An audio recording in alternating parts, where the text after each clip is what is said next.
Ikaw, Miguel, ayaw na kita lumalabas ng bahay. Naiintindihan? Ano? At pwede ba? Huwag ka nasasama dun sa kaibigan mo hampas lupa na yon. Dahil ayaw ko ng ganong klaseng tao ang magiging kaibigan mo. Ma! Para sumusobra ka na ata! Sobra na ako nasasakal sa'yo! Tsaka tumatanda na ako! Anak pa din kita! At nanay mo ko. Kaya sundin mo ang gusto ko. Pero Nay, gusto ko si Scarlett. Parehas kami ng nanay ni Michael. So ibig sabihin nun, magkapatid kami? Sinong kapatid mo, anak? Wala po, Tay.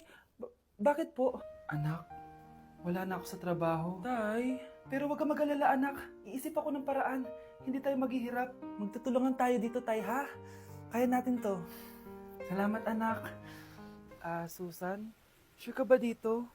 Last money ko na kasi to eh. Magtiwala ka lang, Ramon. Para sa anak mo. O, ito na mga pinagawa mo, ha? Magbenta na tayo. Tara na. Sige, tara. Scarlett, ayaw sa'yo ng nanay ko. Ayaw niya akong magipagkaibigan sa'yo. Pero hindi niya ako mapipigilan. Michael, may kailangan din akong sabihin sa'yo. Yung nanay mo, tsaka yung nanay ko.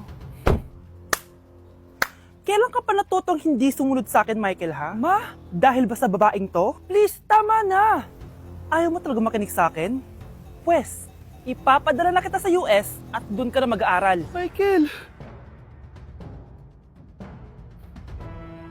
Mga anak, aalis lang ako Maglinis kayo dyan. Bye, Nay! At dahil wala na si Nanay, ako ang bago niyong boss. Kaya sundin yung mga inuutos ko, ha? O Kyle, ikaw na magugas ng mga plato doon, ha? Wow, lakas magutos Aba, nagrereklamo ka ba? Brianna, walisin mo yung mga kalat dito. Pwede ikaw naman. Walisin ko mukha mo eh. Ano sabi mo, babae ka? Hoy, ikaw, Miguel. Ikaw gumawa ng assignment ko, ha? Ang lala ng babaeng to. Sa bobo pa papagawa ng assignment. Matutulog lang ako, Dapat pagkagising ko, tapos na lahat yan, Nakakainis si ate. Sobrang tamad na. Dami pang inuutos. Ano magagawa natin? Favorite kasi ni nanay yan, Isumbong na natin niya kay nanay. Hindi pwede inaalipin niya tayo ng ganito. Anong isusumbong, ha? Akala niyo hindi ko kayo naririnig? Magtrabaho kayo doon! Tama na, ate! Sawang-sawa na kami! Puro kautos! Malinaw naman sa inyo, di ba? Na pag wala si nanay, ako ang boss. Sinong boss? Ha? Wala, nay. Actually, kakatapos ko lang maglinis ng bahay, Luh, sinungaling. Scarlett, wag mo na ako lokohin. Hindi naman talaga ako umalis dito. Sinisigurado ko lang kung naglilinis talaga kayo lahat. At tama nga yung sinasabi ng mga kapatid mo. Na para kang boss umasta dito sa bahay. Nay. Mga anak, kayo na bahala sa ate nyo. Utusan nyo ng utusan yan. Ate, ikaw na magugas ng mga plato dun. Eto na. Pagkatapos mo dyan, ate, maglaba ka, ha? Oo, sige. Pagkatapos mo maglaba, gawin mo yung project ko, ha? Sige, boss. Lahat ng utos nyo gagawin ko. Nay, ang taas ng grades ko, Kyle, galingan mo sa school, ha? Opo, mami. Eto baon mo. Mag-iingat ka din, anak, ha? I love you. Hindi na ako yung favorite ni nanay. Hoy, gumising ka na. Puro katulog dyan. Nagluto kita na paborito mo ulam. Kumain ka na dun. Sige po, kakain na ako. Baka ayaw niya lang talaga sa akin. Brianna! Binilan kita na skincare mo. Alam ko kasi mahilig ka dito. Wow, Nay! The best ka talaga. Siyempre naman, anak kita Namimiss ko na banding natin, Nay. Anak, tara TikTok tayo. Sige, Nay.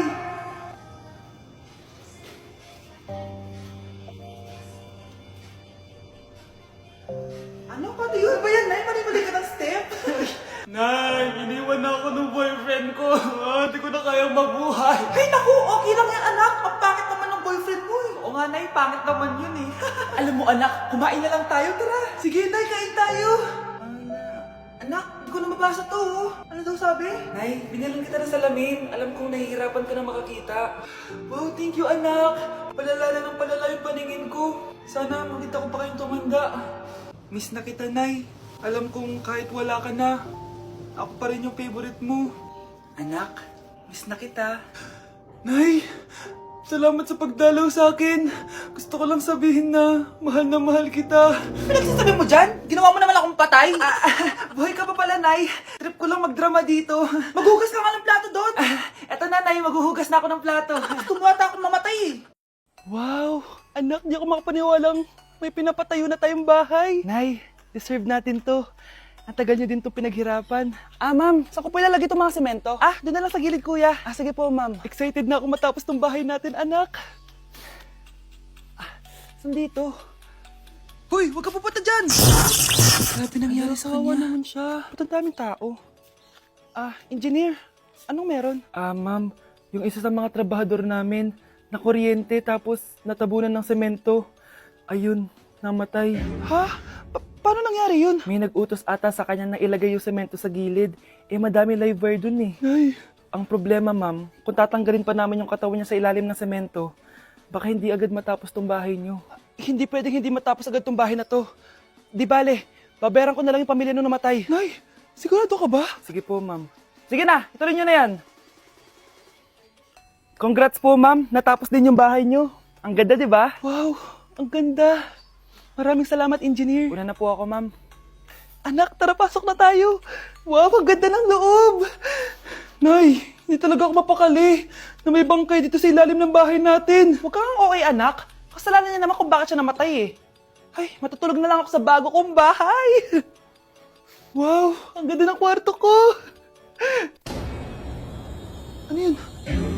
Kasalanan mo kung bakit ako namatay. Nay! Nay, ang taas ng grades ko, oh. Congrats. Kain tayo sa labas, Nay. Sabi niyo, pag mataas grades ko, kakain tayo. Wala akong time, anak. Nay, nagugutom po ako. Anak, may ginagawa ko. Nay, di po ba kayo magluluto? Ano ba yung anak? Ang tanda mo na, di mo pa rin kaya magluto para sa sarili mo? Kita mo ang dami ginagawa dito? Storbo to. Sige po, Nay. Ako na lang po magluluto. Mari! Oh, Mari, ba't parang takot ka? Ang dami na kasi nawawalang bata sa barangay natin. Yung kapitbahay natin, 4 na araw na nawawala yung anak niya. Baka naman nag-away lang sila tapos lumayas yung anak niya. Basta ikaw, Scarlett, palagi kang mag-iingat, ha? Sige po, tita. Masyado ka nagpapaniwala sa fake news, Mari. Nay, tignan niyo po yung drawing ko, oh. Ang ganda, anak. Di mo pa naman nakita eh. Nay, punta po kayo sa school bukas. Kakanta po ako sa stage. Sige anak. Pupunta ako pag may free time ako. Talaga, Nay? Yay! Uy, Mare, kakanta anak mo ngayon. Hindi ka ba pupunta? Hindi na siguro, Mare. Marami pa akong gagawin. Hinihintay ka nun. Pagbigyan mo na. Minsan lang. Naku, Mare. Sagabal lang yun sa trabaho ko. Sige na. Marami pa akong gagawin, oh. Nasaan ka na ba, Nay? Malapit na akong tawagin. Hindi ka mahal ng nanay mo. Mahal ako ng nanay ko! Tao po. Bakit po, sir? Kayo ba yung nanay ni Scarlett? Opo. Ma'am, nawawala po yung anak nyo. Ano? Si Scarlett? Aware naman siguro kayo na maraming nawawalang bata dito sa barangay natin, ma'am. Scarlett! Yung iba, ma'am, hindi na namin nahanap. Napakawalang kwenta mong nanay. Disturb mo yan. Mga anak! Maganda ba? Mawawala ako ng 3 araw, Nay, kailangan ba talaga tumuloy doon? Importante yun, anak. Minsan lang ikasal yung kumare ko, no? Tsaka sa Cebu siya gagawin, di ba? Shala. Basta, Nay, mag-ingat ka, ha? Oo naman, anak. Huwag ka mag-alala. Siya na, alis na ako. Mga kapatid mo, ha?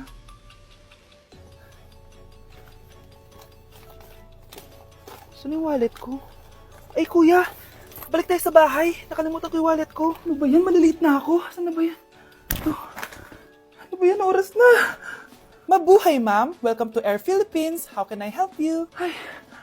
Miss. Dito po ba yung flight VD415? Yes po, ma'am. Check ko lang po.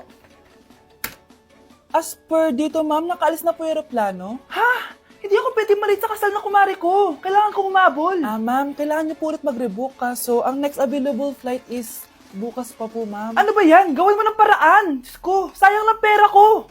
Wala palang kwenta tong airlines niyo eh. Uwi na nga lang ako. Sorry, ma'am. Nay, nandito ka na agad? Akala ko ba 3 araw ka mawawala? Di ayun, naiwan ako ng aeroplano. Alam mo, parang pinipigilan talaga ako ng universe makaalis eh. Nay, buksan mo yung TV. Ha? Bakit?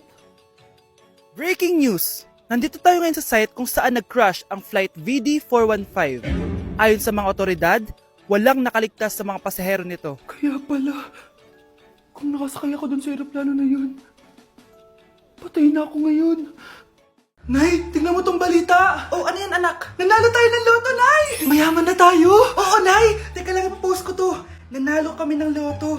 Mag-ready na ako, anak. Madami-dami ata tayong bibilangan ng pera. A few moments later. Anak, tara na. kunin natin yung pera.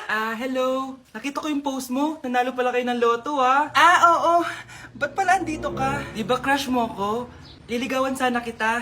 Che! Di ba na-reject mo ako dati? Peperahan mo lang ako eh. Hoy, lalaki ka! Alam ko na balak mo. Bakit nanalo kami ng loto? Jujuwain mo na tong anak ko?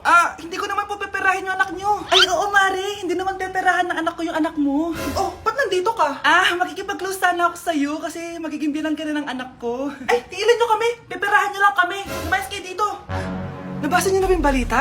Mali daw yung lumabas sa loto. Kayo yung panalo. Kami yung nanalo. Mayaman na tayo! Hindi kami yung panalo. Nay, magiging mahirap na tayo ulit. Paano ba yan? Kami pala yung panalo. Lalayas na kami, ha? Sandali lang, Mari. Pag-usapan natin yung kasal ng anak natin. Oo. Ilang anak ba gusto mo? Walang ikakasal. Peperahan nyo lang kami. Mari, hindi naman sa ganun. Ngayong kami naman nanalo, gusto mo ikasal kami? Ang pangit kaya ng anak mo. May balita na naman. Sila daw ulit yung panalo. Ano? Hindi kami panalo! Bali na naman. Kayo pala yung panalo.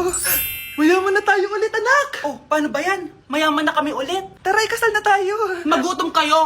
Layas!